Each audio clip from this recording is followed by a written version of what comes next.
नमस्कार विद्यार्थी मित्रों, गुड मॉर्निंग। ધોરણ 7 વિષય સામાજિક વિજ્ઞાન પાઠ 8 18મી સદીના રાજકીય શાસકો।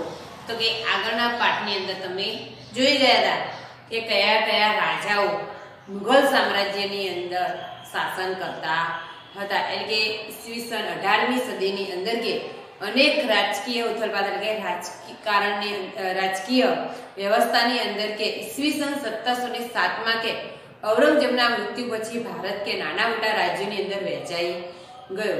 તો કે જ્યારે મુઘલ સામ્રાજ્યની સ્થાપના કોણે કરી તો કે બાબરે ઈસવીસન 1526 માં, બરાબર। તો કે ત્યારબાદ ઈસવીસન 1707 માં એટલે કે મુઘલ સામ્રાજ્યનો સૌથી છેલ્લો રાજા કોણ હતો? औरंगजेब। તો કે औरंगजेब ઈસવીસન 1707 માં કે મૃત્યુ પામ્યા પછી કે ભારત છે એ કે નાના મોટા રાજ્યોની અંદર વહેંચાઈ ગયો, જેનો કે આપણે અભ્યાસ કરીશું કે મુઘલ વંશના અંતિમ શાસકો। તો કે મુઘલ વંશની અંદર પછી કયા કયા શાસકો આયા મુઘલ વંશના અંત પછી? તો કે औरंगजेबના અવસાન પછી મુઘલ ગાદી ઉપર બહાદુર શાહ નામનો સુલતાન આવ્યો। કોણ આવ્યું? બહાદુર શાહ। તો કે બહાદુર શાહે औरंगजेब પછી કોણ આવ્યું? બહાદુર શાહ। औरंगजेबના મૃત્યુ પછી औरंगजेब ઈસવીસન 1707 માં મૃત્યુ પામ્યો। ત્યાર પછી કે બહાદુર શાહ નામના સુલતાન કે રાજગાદી ઉપર આવ્યો। તેણે રજપૂતો અને મરાઠા વચ્ચે કે શાંતિભર્યા સંબંધો બનાવ્યા અને શાંતિપૂર્ણ કે મરાઠા અને રાજપૂત વચ્ચે કે સારા સંબંધો રાખ્યા હતા। જો કે મરાઠાઓ વચ્ચે કે એને વારસા વિગ્રહ કરવો પડ્યો, પણ એ સમયની અંદર ગુરુ ગોવિંદસિંહના મૃત્યુ બાદ શીખ સરદાર બંદા બહાદુર મુઘલ સામ્રાજ્ય સામે વિદ્રોહ કર્યો। એ સમયે કે એને મરાઠાઓ સામે કે સારા સંબંધો બાંધ્યા હતા, પરંતુ કે મરાઠાઓ વચ્ચે વારસા વિગ્રહ પણ કરવામાં આવ્યો હતો। વારસા વિગ્રહ એટલે કે વર્ષની અંદર જે કોઈ પણ કરાર હોય તો કે એની સમજૂતી કરવામાં આવતી હતી। તો કે એ સમયમાં ગુરુ ગોવિંદસિંહના મૃત્યુ બાદ, ગુરુ ગોવિંદસિંહ શીખના હતા, તો એમના મૃત્યુ બાદ શીખ સરદાર બંદા બહાદુરે કે મુઘલ સામ્રાજ્ય સામે કે ફરીથી વિદ્રોહ કર્યો। વિદ્રોહ એટલે કે ફરીથી યુદ્ધ કર્યું। તો કે બહાદુર શાહનું ઈસવીસન 1712 માં કે અવસાન પામ્યું। ક્યારે મૃત્યુ પામ્યા? 1712 માં। તો કે 1712 માં મૃત્યુ પામ્યા બાદ જહાદર શાહ ગાદી ઉપર આવ્યો। કયો રાજા આવ્યો? જહાદર શાહ। જહાદર શાહ। તો કે આ રાજા કે દિલ્હીની ગાદી ઉપર આવ્યો અને ઈસવીસન 1713 માં તેને ઉઠલાવી એટલે કે એને હરાવી અને પાછા બીજા રાજા આવ્યા, જેનું નામ હતું ફર્ગ્યુગરસિંહ, ફર્યુખસિયર।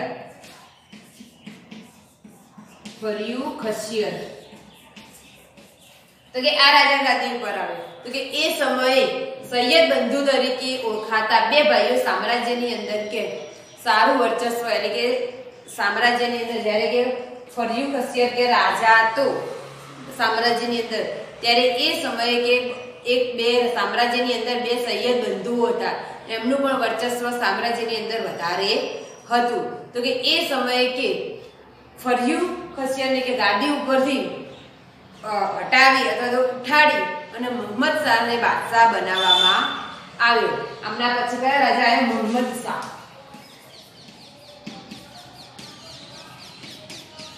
તો કે મોહમ્મદ શાહે ઘણા લાંબા સમય સુધી કે શાસન કર્યું અને તેમના સમયની અંદર કે ઈસવીસન 1739 માં ઈરાનના નાદિર શાહ ભારત પર આક્રમણ કર્યું। એ સમયની અંદર કે ઈસવીસન 1739 માં ઈરાનના રાજા હતા, જેનું નામ હતું નાદિર શાહ, એમણે ભારત ઉપર કે આક્રમણ કર્યું અને નાદિર શાહે કે ભારત ઉપર આક્રમણ કર્યું એટલે ભારતના મુઘલ સામ્રાજ્યને ઘણો મોટો ફટકો પડ્યો અથવા તો ઘણું બધું મોટું નુકસાન થયું અને ઈસવીસન 1759 માં ગાદી પર આવેલા શાહ આલમ બીજાએ અંગ્રેજોના બક્સરના યુદ્ધમાં હરાવી અને કંપનીને પેન્સર બનાવી દીધું। તો કે 1759 ની અંદર 1759 ની અંદર કે એણે ગાદી ઉપર શાહ આલમ નામના રાજા આવ્યા। શાહ આલમે કે અંગ્રેજોના સામે કે જે બક્સરનું યુદ્ધ ઈસવીસન 1764 માં બક્સરનું યુદ્ધ થયું, તો કે એ સમયે કે શાહ આલમે કે બક્સર બક્સરના યુદ્ધમાં હરાવી અને કંપનીઓને કે પેન્સર એટલે કે કંપનીઓને એની અંદર આવવા દીધા. પેન્સર બનાવી દીધા કંપનીઓને કે એમને પરવાનગી આપી દીધી. કોને? તો કે શાહ આલમે. તો કે જ્યારે ઈસવીસન 1757માં પ્લાસીનું યુદ્ધ થયું, સિરાજ ઉદ દૌલા અને બંગાળના રાજા હતા અને અંગ્રેજો વચ્ચે થયું.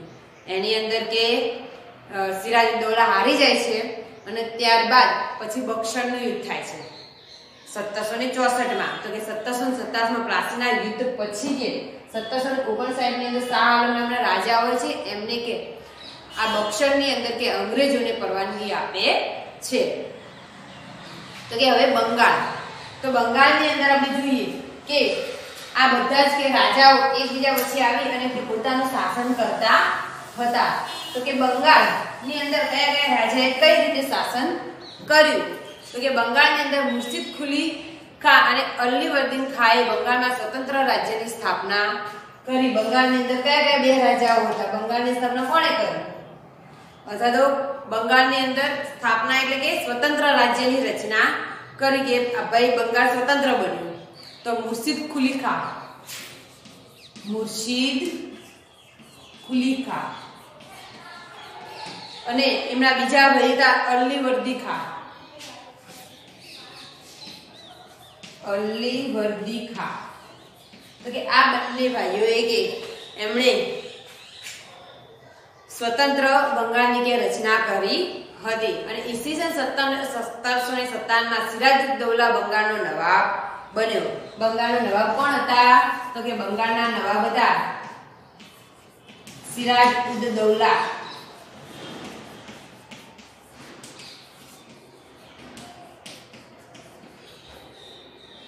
તો કે સિરાજ ઉદ દૌલાએ કે એમણે બંગાળનો નવાબ બનાવવામાં આવ્યો અને ઈસ્ટ ઇન્ડિયા કંપનીએ બંગાળના નવાબ વચ્ચે 1757માં પ્લાસીનું યુદ્ધ થયું અને આ યુદ્ધની જીતથી બંગાળમાં ઈસ્ટ ઇન્ડિયા કંપનીનું શાસન સ્થપાયું અને નવાબ શાસનનો અંત આવ્યો. તો કે અહીંયા રાજપૂત જે નવાબ હતા એ રાજપૂત શાસન હતા એટલે કે બંગાળની અંદર કે આ શાસનનો અંત આવી અને અંગ્રેજોની કે શરૂઆત થઈ. ત્યારથી કે ભારતની અંદર અંગ્રેજો શાસન સ્થાપવા લાગ્યા. ક્યારે? તો કે ઈસવીસન 1757માં પ્લાસીનું યુદ્ધ થયું. પ્લાસી એક સ્થળનું નામ છે, બરાબર? તો કે એ લગભગ ઉત્તર પ્રદેશની આજુબાજુનો પ્રદેશ છે પ્લાસી. તમે નકશાની અંદર જોશો તો ખબર પડશે. પાણીપત છે એ દિલ્હીની આજુબાજુ છે, બરાબર? પ્લાસીનું યુદ્ધ છે એ પ્લાસીનું યુદ્ધ ઈસવીસન 1757માં સિરાજ ઉદ દૌલા અને અંગ્રેજો વચ્ચે થાય છે, જેની અંદર સિરાજ ઉદ દૌલાની શું થાય છે? હાર થાય છે અને અંગ્રેજો જીતી જાય છે. એ સમયે કે બંગાળની અંદર કે પછી ઈસ્ટ ઇન્ડિયા કંપની એટલે કે અંગ્રેજોનું શાસન સ્થપાય છે. ઈસ્ટ ઇન્ડિયા કંપની એટલે કે એમની કોઠીઓ જે આપણે કહીએ કે એમના વેપારી મથકો સ્થાપવામાં આવે છે. તો કે હવે છે રાજપૂત શાસન. આ તો બંગાળ. હવે કે રાજપૂત શાસનની અંદર કઈ રીતે રાજાઓએ શાસન કર્યું?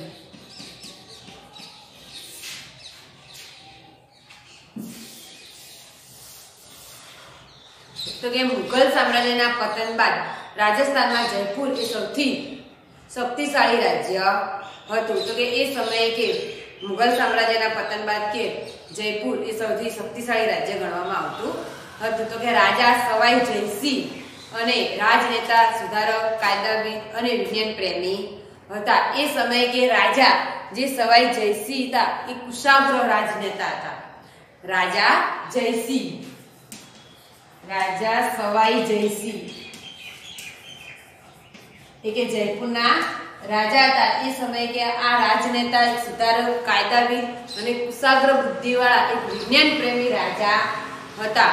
તેમણે કે જયપુર શહેરની સ્થાપના કરી હતી. તેમણે શું કર્યું? જયપુરની સ્થાપના કરી હતી. જયપુરની સ્થાપના કોણે કરી હતી? તો કે રાજા સવાઈ જયસિંહે. અને તેઓ કે એ સમયે કે મહાન ખગોળશાસ્ત્રી પણ હતા અને તેમણે દિલ્હી, જયપુર, ઉજ્જૈન અને મથુરામાં આધુનિક વૈદ્યશાળાની પણ સ્થાપના કરી હતી. બીજી કઈ સ્થાપના કરી? તો કે વૈદ્યશાળાની પણ એમણે સ્થાપના કરી અને જે આપણે આયુર્વેદિક કહીએ, ખગોળશાસ્ત્રી એટલે કે બધું આકાશ વિજ્ઞાન જે કહીએ આપણે, ખગોળ વિજ્ઞાન, તો કે એના વિશે પણ એ જાણીતા હતા. તે અન્ય રાજપૂત રાજ્યોમાં કે જોધપુર, બિકાનેર, કોટા, મેવાડ, બુંદી અને સિરોહી અગત્યના હતા. એ સમયે આ બધા જ શહેરો કે એમના માટે અગત્યના હતા. પૂછાય કે રાજપૂત શાસનના રાજા, રાજપૂત શાસનની અંદર જયપુરના રાજા કોણ હતું? તો કે રાજા સવાઈ જયસિંહે. એમણે જયપુરની સ્થાપના કરી હતી. તેઓ કે કુશાગ્ર બુદ્ધિવાળા, વિજ્ઞાન પ્રેમી, કાયદાવિદ રાજા હતા. તેમણે કે દિલ્હી, જયપુર, ઉજ્જૈન અને મથુરાની અંદર વેધશાળાઓની સ્થાપના કરી હતી. ત્યારબાદ એ રાજપૂત રાજ્યોની અંદર કે જોધપુર, બિકાનેર, કાંટા, મેવાડ, બુંદી અને સિરોહી વગેરે અગત્યના રાજ્યો હતા. હવે છે શીખ સામ્રાજ્ય.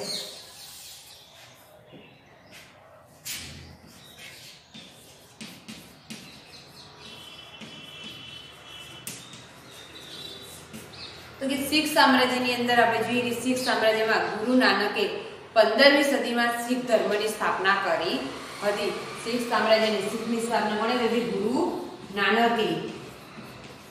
હવે ભક્તિ આંદોલનની અંદર ગુરુ નાનક વિશે જોઈ ગયા, બરાબર. 15મી સદીની અંદર કે ગુરુ નાનકે શીખ ધર્મની કે સ્થાપના કરી હતી. તો એ સમયની અંદર કે એમણે શીખ ધર્મની સ્થાપના કરી અને શીખ ધર્મનો ગુરુ પરંપરા સાથે કે સંકળાયેલો હતો. શીખ ધર્મ એ ગુરુ પરંપરા એટલે કે ગુરુના નિયમો પ્રમાણે એ ધર્મ કે ચાલતો હતો. જેમાં 10 ગુરુઓ થયા. જેમાં અંદર 10 ગુરુની અંદર ગુરુ ગોવિંદસિંહે શીખોને એકતાના તાંતણે બાંધી અને શીખ રાજ્યની સ્થાપના કરી હતી. એમાં 10મા ગુરુ હતા ગુરુ ગોવિંદસિંહ.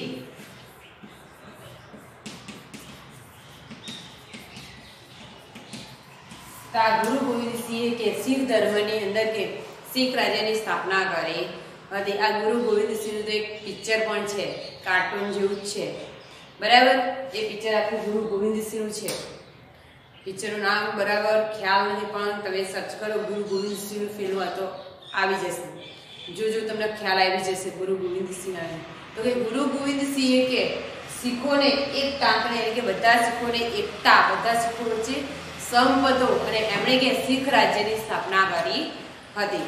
અને ગુરુ ગોવિંદસિંહ પછી કે બંદા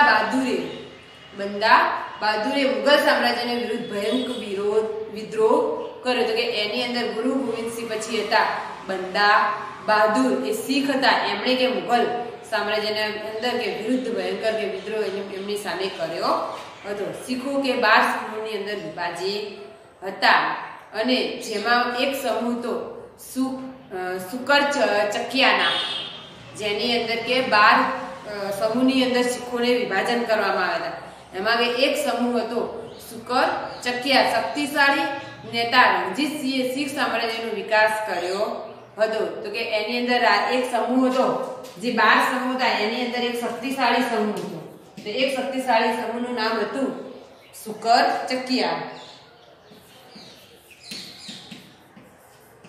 તો કે આ શક્તિશાળી સમૂહે કે એમના શીખ સામ્રાજ્યની કે એમણે સારો એવો વિકાસ કર્યો હતો. લાહોર અને અમૃતસર ઉપર પણ એમણે વિજય મેળવ્યો હતો. પંજાબની અંદર કે લાહોર અને અમૃતસરની અંદર પણ એમણે વિજય મેળવ્યો હતો. તેમણે કાશ્મીર, પેશાવર, મુલતાન વિજય કરી અને શીખ સામ્રાજ્યનો વિશાળ વિસ્તાર વધાર્યો હતો. તો કે એમણે જુદા જુદા પ્રદેશો જીતી અને પોતાનો વિસ્તાર વધાર્યો હતો. તેમના લશ્કરમાં કે યુરોપિયન સેનાપતિઓ અને સૈનિકો હતા અને તેઓએ તેમના સૈન્યને યુરોપના સેનાપતિઓના અંદર કે જેમ અતિ આધુનિક બનાવ્યું હતું.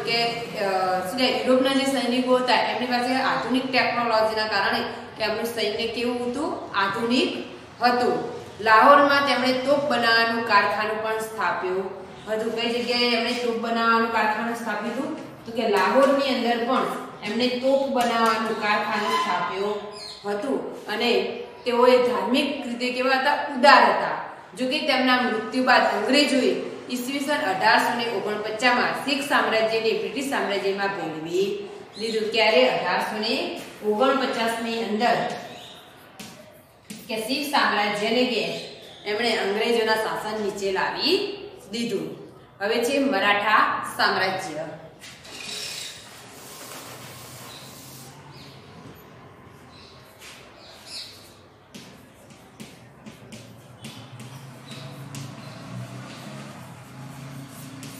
તો મરાઠા સામ્રાજ્યની અંદર જોઈએ 17મી સદીની અંદર જોઈએ આપણે તો કે મહાન શાસકોમાં છત્રપતિ શિવાજી અગ્રસ્થાને હતા. છત્રપતિ શિવાજી પણ અકબર સાથે એમણે મહારાણા પ્રતાપ આ બધા સાથે કે એમનો વિદ્રોહ કરવો પડ્યો હતો. તો કે ઔરંગઝેબ સામે કે શિવાજી પણ લડ્યા હતા. તો કે 17મી સદીની અંદર મહાન શાસકો હતા મરાઠા રાજ્યના છત્રપતિ શિવાજી. તો કે બીજાપુરના સુલતાન મુઘલ સમ્રાટ ઔરંગઝેબે પોર્ટુગીઝ વગેરેને હંફાવી અને શિવાજીને એક સ્વતંત્ર રાજ્યનું નિર્માણ કર્યો હતું. તો કે શિવાજીએ આપણે તાનાજી પિક્ચર પણ જોયેલું છે, એમાં બતાવેલું જ છે બરાબર શિવાજીનું. તો કે એ સમયે કે પણ એમને ઔરંગઝેબ સામે પણ પોર્ટુગીઝો એટલે કે અંગ્રેજોને પણ હરાવી અને વગેરેને કે એ બધા રાજ્યોને હરાવીને શિવાજી કે એમણે એક સ્વતંત્ર રાજ્યની રચના કરી હતી. છત્રપતિ શિવાજી મહારાજ નેતૃત્વ હેઠળ મરાઠાઓએ દખ્ખણ છાપામાર યુદ્ધ પદ્ધતિ અપનાવી હતી. તો કે દખ્ખણ એટલે કે દક્ષિણ મરાઠાની અંદર કે દક્ષિણ વિભાગની અંદર કે શિવાજીએ કે છાપામાર યુદ્ધની પદ્ધતિ એટલે કે અચાનક છાપા મારવાની યુદ્ધ પદ્ધતિ એટલે અચાનક જ કે કોઈ પણ સૂચના વિના અચાનક જ કે યુદ્ધ કરવું. તેમણે કે સ્વતંત્ર રાજ્ય માટે કુશળ કાર્યક્રમ અને પ્રજાહિતકારી શાસન તંત્રની સ્થાપના કરી હતી. તો કે શિવાજીઓ આ સિદ્ધિઓની સાથે શિવાજીનું ઉચ્ચ ચારિત્ર્ય અને ઉદાર નીતિને પણ સામે. શિવાજી કેવા રાજા હતા તો કે સારા ચારિત્ર્યવાળા અને ઉદાર હતા. છત્રપતિ શિવાજીના બાદ શિવાજીના પૌત્ર શાહુએ ઔરંગઝેબને કેદ કર્યા હતા. તો કે શિવાજીના પુત્ર હતા એનાય પુત્ર એટલે કે પૌત્રનું નામ હતું શાહુ. તો કે શાહુએ કે રાજા ઔરંગઝેબને કે કેદ કર્યા હતા અને ઈસવીસન 1707ની અંદર બાદ કે શાહુ છૂટતા તેમણે કાકી તારાબાઈ વચ્ચે વારસા વિગ્રહ ફાટી નીકળ્યો. તો કે ઔરંગઝેબે કેદ કર્યો હતો શાહુને. શિવાજી છે તો કે શિવાજીના પૌત્રને ઔરંગઝેબે કે કેદ કર્યો હતો. તો કે જ્યારે એ 1707માં શાહુ છૂટ્યા ત્યારે કે એમના કાકી હતા તારાબાઈ. તો કે તારાબાઈએ કે એમના વચ્ચે પણ વારસા વિગ્રહ કરવો પડ્યો. એમના કાકી સાથે પણ એમને કે વિગ્રહ કરવો પડ્યો અને શાહુ સાથે સંકળાયેલા પેશવા બાલાજી વિશ્વનાથે શાહુને વિજય અપાવ્યો અને તેમના સમયથી મરાઠા રાજ્યમાં પેશવા પ્રથાની શરૂઆત થઈ. તો કે પેશવા પ્રથાની શરૂઆત ક્યાંથી થઈ તો કે પેશવા પ્રથાની શરૂઆત શાહુએ કરી હતી. શાહુ કોણ હતો તો કે શિવાજીનો પૌત્ર હતો. તો કે આમને 1707ની અંદર ઔરંગઝેબે શું કર્યા છે કેદ કર્યા હોય છે અને કેદ કર્યા હોય છે પછી એ 1707માં છૂટે છે ત્યારે કે એમના કાકી સાથે વારસા વિગ્રહ કરવો છે. બંને વચ્ચે કે યુદ્ધ થાય છે. એની અંદર બાલાજી પેશવા નામના એમના સરદારો છે એમના મદદથી શાહુએ કે એમના કાકીને હરાવી અને કે એ રાજ્યને જીતી લે છે અને મરાઠા રાજ્યની અંદર પેશવા પ્રથા કે ચાલુ થાય છે. તો કે બાલાજી વિશ્વનાથ પ્રથમ પેશવા હતા. બાલાજી વિશ્વનાથ કે પ્રથમ પેશવા એટલે કે પેશવાની એમણે શરૂઆત કરી હતી. એ સમયે કે બાલાજી વિશ્વનાથ નામના રાજા હતા. એમણે કે મરાઠા રાજ્યનો વિકાસ કરી અને તમામ સત્તા પોતાના હાથમાં લઈ લીધી હતી. શાહુ પછી કોણ હતું તો બાલાજી વિશ્વનાથ અને એમણે કે ઈસવીસન 1720માં પણ એમનું અવસાન થાય છે. 1720માં પણ એમનું અવસાન થાય છે. કોનું બાલાજી વિશ્વનાથનું. અને એમના પુત્ર હોય છે બાજીરાવ પહેલો. એમનો પુત્ર હોય છે બાજીરાવ પહેલો.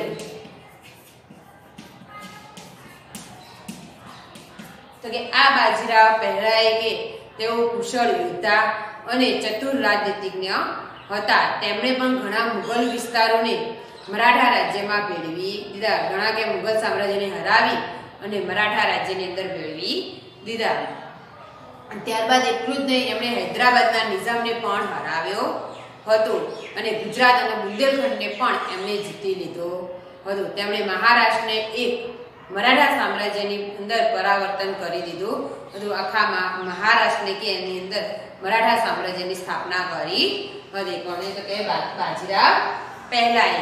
અને ઈસવીસન 1740માં પણ એમનું અવસાન થાય છે. એમનું અવસાન ક્યારે છે 1740 46માં તેઓ મૃત્યુ પામે છે. એમના પિતા કે 1720માં મૃત્યુ પામે છે. ત્યારબાદ બાજીરાવ પહેલો આવે છે. અને બાજીરાવ પહેલાએ પણ એક સારા યોદ્ધા અને ચતુર હોશિયાર રાજનીતિજ્ઞ એટલે કે સારા રાજનીતિના પાઠ એટલે કે સારા રાજનીતિ એમના પાસે હતી. અને એમણે કે એ મુગલ રાજ્યોને કે હરાવી અને પોતાનું કે આખું મહારાષ્ટ્ર છે એ મરાઠા સામ્રાજ્યની અંદર એમણે ફેરવી દીધું અથવા એની અંદર આખા મરાઠા રાજ્યની સ્થાપના કરી દીધી. અને ત્યારબાદ એમણે કે ગુજરાત અને બુંદેલખંડ પણ જીતી લીધું. ત્યારબાદ હૈદરાબાદના કે નિજામ છે રાજા એમને પણ હરાવી દીધા હતા. અને એમનું મૃત્યુ 1740માં તેઓ મૃત્યુ પામે છે. પછી એમના પુત્ર આવે છે બાલાજી બાજીરાવ પેશવા. એમનો પુત્ર હોય છે બાલાજી બાજીરાવ પેશવા. તો કે એમના પછી તેમણે પણ બંગાળથી લઈ અને મૈસૂર સુધીના વિજયો પ્રાપ્ત કરે છે. એ પણ કે છેક ત્યાં સુધીના રાજ્યો જીતી રહે છે. અને ઈસવીસન 1761માં ઈરાનના શાહ અહેમદ શાહ અબ્દાલીએ ભારત પર આક્રમણ કર્યું અને મરાઠાઓ અને આ અબ્દાલી વચ્ચે પાણીપતનું ત્રીજું યુદ્ધ થાય છે, જેમાં મરાઠા રાજ્યની હાર થાય છે. તો કે 1761ની અંદર પાછું યુદ્ધ થાય છે. તો કે 1700 ની અંદર ઈરાનના રાજા હોય છે. પહેલા વિદેશી આક્રમણો વધારે હતા. એના રાજા હોય છે અહેમદ અબ્દાલી. અહેમદ અબ્દાલી. તો કે આ રાજા અને આમની વચ્ચે યુદ્ધ થાય છે. અને આ યુદ્ધની અંદર કે બાલાજી બાજીરાવ પેશવાની હાર થાય છે, જેને પાણીપતનું ત્રીજું યુદ્ધ કહે છે. પાણીપત એ દિલ્હીની જોડે આવેલું છે. તો કે પાણીપત એક સ્થળનું નામ છે. ત્યાં કે યુદ્ધ થાય છે. એની અંદર કે બાલાજી પેશવાની કે હાર થાય છે. અને આના સમાચાર મળતા જ એ આઘાતથી કે બાલાજી બાજીરાવનું અવસાન થાય છે. એમને હાર થાય છે એટલે કે આવા આઘાત સમાચાર સાંભળી અને મૃત્યુ પામે છે. આ યુદ્ધ કે મરાઠાનો નિર્બળ બનાવે. આ યુદ્ધથી કે મરાઠાઓ નિર્બળ એટલે કે હાર થઈ ગઈ. અને પરિણામે ભારતની અંદર બ્રિટિશ સત્તાનો ઉદય થયો. અને આમ કે ભારતની અંદર કે અંગ્રેજોનું શાસનની કે શરૂઆત બધી જગ્યાએ થવા લાગી હતી. અહીંયા આજે આપણે પાઠની સમજૂતી પૂરી થાય છે. નમસ્કાર. આપણે પાઠની સમજૂતી જોઈ ગયા. હવે પ્રશ્નોની અંદર જોઈએ કે ટૂંક નોંધની સમજૂતી. ટૂંક નોંધની અંદર પણ પૂછાઈ શકે છે કે રાજા સવાઈ જયસિંહ, તો કે રાજા સવાઈ જયસિંહે કે આપણે જોઈએ કે એમના વિશે તો કે રાજા સવાઈ જયસિંહ એ જયપુરના રાજા હતા. કેના રાજા હતા? જયપુરના રાજા હતા. તેમણે કે જયપુરના શહેરની સ્થાપના કરી હતી. જયપુરની સ્થાપના કરી હતી. કોણે? તો કે રાજા સવાઈ જયસિંહે. એ કેવા રાજા હતા? તો તેઓ કુશાગ્ર, બુદ્ધિશાળી, રાજનેતા, સુધારક, કાયદાવિદ અને વિજ્ઞાન પ્રેમી હતા. રાજા કેવા હતા? તેઓ કુશાગ્ર, બુદ્ધિશાળી, કુશાગ્ર રાજનેતા, સુધારક, કાયદાવિદ અને વિજ્ઞાન પ્રેમી હતા. તેઓ એક મહાન ખગોળશાસ્ત્રી પણ હતા. શું હતા? ખગોળશાસ્ત્રી પણ હતા. ખગોળ વિજ્ઞાન વિશે પણ જાણતા હતા. તેમણે એ સમયે દિલ્હી, જયપુર, ઉજ્જૈન અને મથુરાની અંદર આધુનિક વૈદ્યશાળાઓની પણ સ્થાપના કરી હતી. તેમણે આ બધી જગ્યાએ વૈદ્યશાળાઓ પણ ખોલી હતી. તો કે આ હતી આપણી રાજા જયસિંહની ટૂંક નોંધ કે એમણે જયપુરની સ્થાપના કરી હતી. એક ખગોળશાસ્ત્રી પણ હતા. તેમણે જયપુર, ઉજ્જૈન, મથુરા, દિલ્હી વગેરે જગ્યાએ વૈદ્યશાળાઓની પણ એમણે સ્થાપના કરી હતી. તેઓ કેવા હતા? તો કુશાગ્ર રાજનીતિજ્ઞ, એમણે કાયદાવિદ અને વિજ્ઞાન પ્રેમી હતા. હવે બીજી ટૂંક નોંધ છે છત્રપતિ શિવાજી.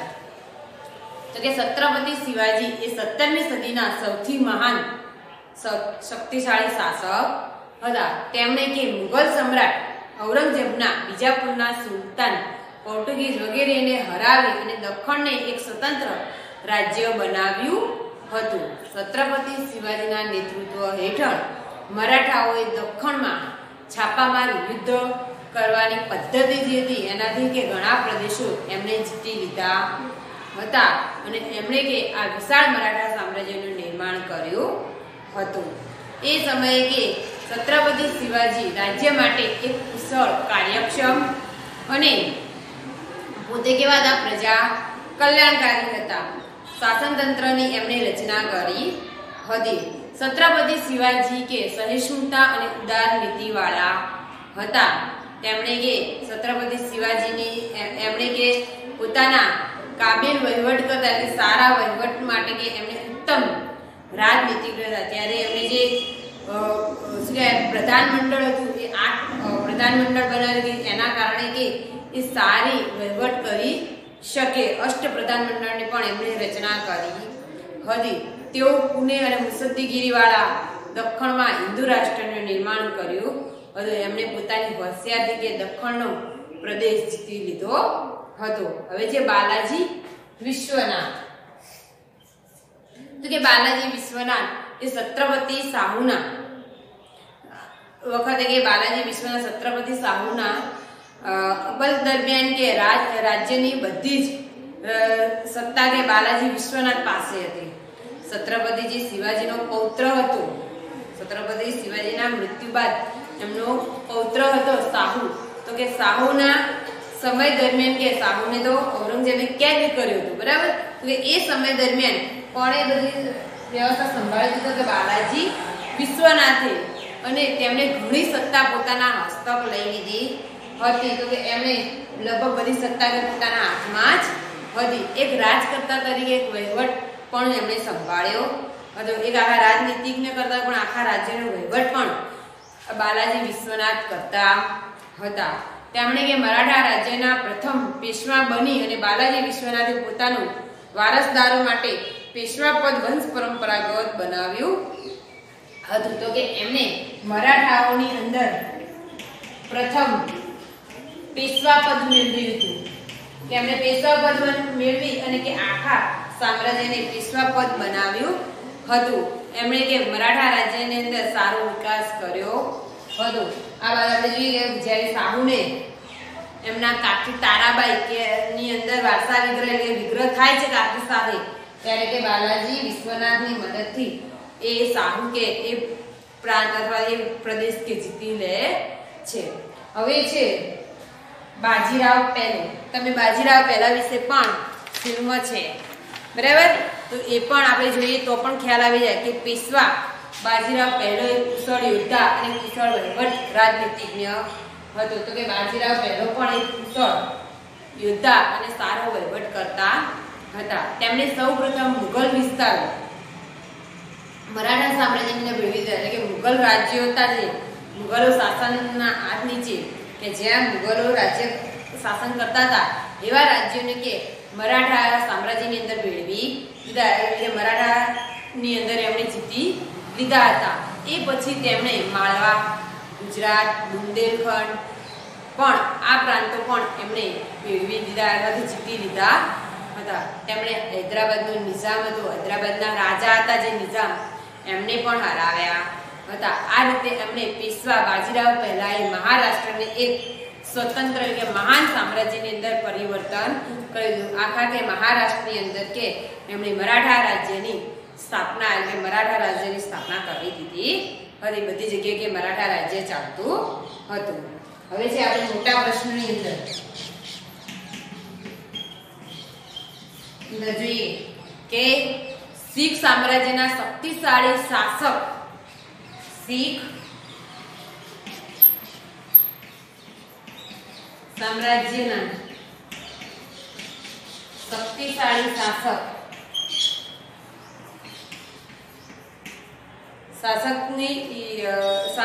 રણજીતસિંહની કામગીરી જણાવો. રણજીતસિંહ કામગીરી જણાવો. તો કે આ પ્રશ્ન મોટા પ્રશ્નો અંદર પૂછાય છે. શીખ સામ્રાજ્યની અંદર શક્તિશાળી શાસક હતા રણજીતસિંહ. કે શીખ સામ્રાજ્યની સ્થાપના કોણ કરી? ગુરુ ગોવિંદસિંહ અને શીખ ધર્મની ગુરુ નાનકે, બરાબર. તો કે શીખ સામ્રાજ્યની અંદર એમના પછી કયા રાજા હતા? તો કે રણજીતસિંહ. તો કે રણજીતસિંહ શીખ સામ્રાજ્યના મહાન રાજા હતા. તેમણે કે લાહોર, અમૃતસર, કાશ્મીર, પેશાવર અને મુલતાન ઉપર વિજય મેળવ્યો હતો અને એમણે શીખ સામ્રાજ્યનો ખૂબ વિસ્તાર કર્યો. એમણે પોતાના પ્રદેશો પણ આજુબાજુના જીતી અને કે સામ્રાજ્યનો વિસ્તાર કર્યો અથવા તો વધાર્યો હતો. તેમણે પણ લશ્કરની અંદર કે યુરોપિયન સેનાપતિઓ અને સૈનિકોની પણ નિમણૂક કરી હતી. આ શીખ જે સૈન્ય હતું એમનું, એ સૈન્યની અંદર યુરોપિયન લશ્કર એટલે યુરોપિયન લોકોને પણ એમના લશ્કરમાં રાખતા હતા. રણજીતસિંહ લાહોરમાં તોપ બનાવવાનું પણ એમણે કારખાનું બનાવી સ્થાપ્યું હતું. લાહોરની અંદર એમણે તોપ બનાવવાનું કારખાનું પણ સ્થાપ્યું હતું. ત્યારબાદ કે તેઓ ધાર્મિક રીતે પણ કેવા હતા? ઉદાર હતા.